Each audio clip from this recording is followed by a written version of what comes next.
Hello, everybody, and welcome to Under the Arch Sports. My name is David Woldingen, and today we're talking Mizzou football. However, before we do, please remember to hit the subscribe button to our YouTube channel.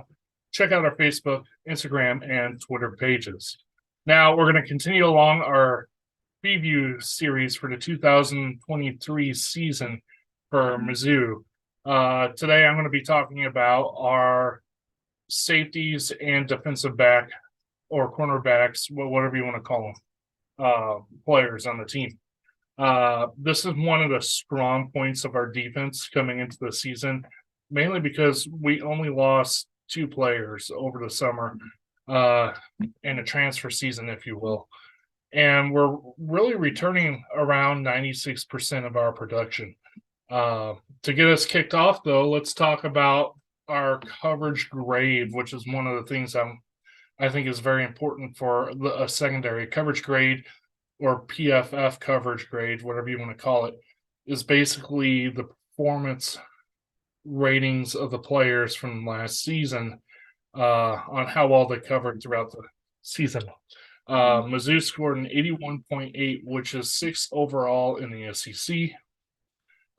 Very, very strong, and all these players, for the most part, are returning. The two players that left were Jelani Williams, who had 222 snaps on the season, 11 tackles, 1 interception. And then Martise Manuel, who had 505 snaps played, 49 tackles, 10 tackles for loss, 4 sacks. Both of these players were safeties on the team. And to build up our depth and hopefully try to replace them, Mizzou got a couple of impact transfers coming in. One is Trevez Johnson, who played 452 snaps last year, 26 tackles, 2 tackles for loss, 1 interception from Florida. The other player is Sidney Williams from Florida State. He played 52 snaps and had 12 tackles.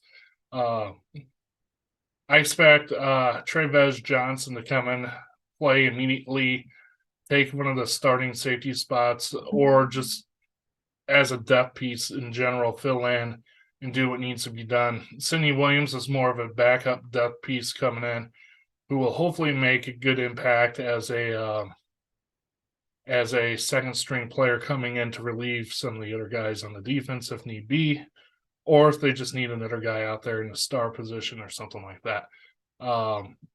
Returning from Mizzou in the cornerback position, we have Chris Abrams-Drain with 43 tackles and 14 pass breakups. Ennis Rakestraw Jr. Is the other cornerback with 40 tackles and 10 pass breakups. Then we have Jalen Carlisle returning as a safety with 78 tackles. Joseph Charleston played free safety, had 41 tackles. Drayden Norwood, a cornerback who came in as a backup, had 26 tackles on the season. Dalen Carnell was a star, played in the star position, for a little bit. Had some impact in some of the games. And other than that, the rest of our backups who didn't get a whole lot of playing time.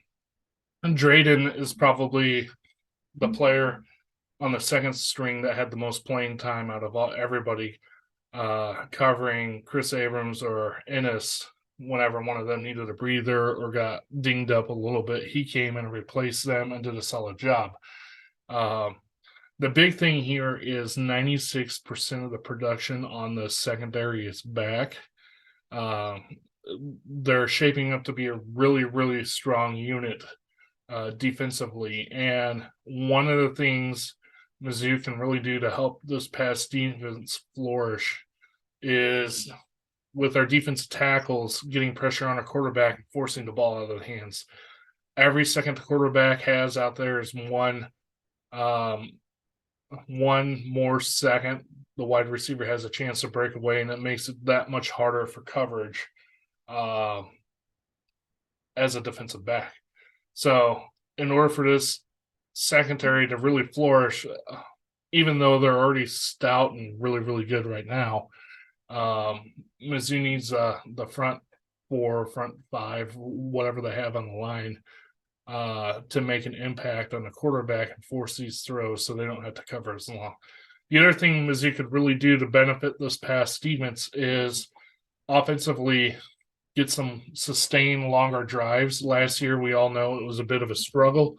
Hopefully, they fix some of their offensive woes and put an average to above average offense out there. If they can do that, this defensive side of the ball stands to be one of the best in the SEC, in my opinion, and can really make an impact for winning these football games. I know they struggle against like Tennessee and a few other major passing teams, but that's what happens when the offense can't get going and the defense is left out to dry. So while Mizzou has a lot of work to do on the defensive side of ball, the secondary is one of their strengths as long as they're not left out to dry, in all honesty. I'm looking forward to seeing the production and the chaos the secondary can produce, along with the newcomers of Tre'Vez Johnson and Sidney Williams, seeing what kind of impact they might make, and the continued evolution of Chris Abrams-Drain and Ennis Rakestraw Jr., because both of those players have a potential to go to the NFL in the future just because of their talent. It's going to be a fun season to watch, I think, defensively. They're going to give a lot of teams headaches. Anyway, thank you for watching our previews of the upcoming football season. It's getting closer and closer each day, and we'll keep you up to date on all things Mizzou recruiting and otherwise. So thank you for watching Under the Earth Sports.